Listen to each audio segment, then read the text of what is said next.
sve tu ima razne čuda. Znaš kako kaže, imena luda nalaze se svuda. Evo, na primer, namotajso, čovek koji nešto namotao.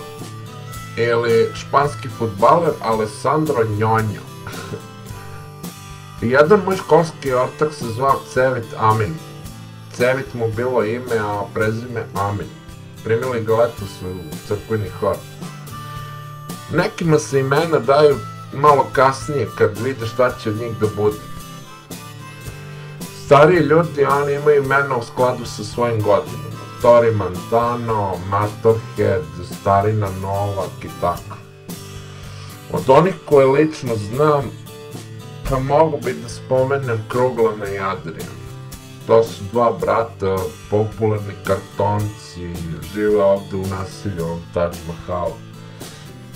Leto su izgoreli na suncu, dobili opekotine trećeg reda i tako, šta ćeš, nisu našli ladovinku i izgoreli. Adrian se čak samo spalio od muke, jedva su ga prepoznali kad ga našli, izgoreo ko lice.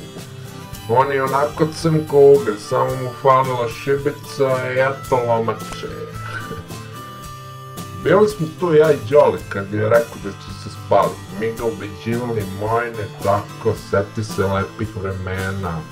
Ajde odemo na ladno pivo, čoveče, vamo tamo. Ne vredi. On ti je uvijek bio šta na ta na drom. Došlo mu tako da uradi i gotovo. Šta će, živa duša.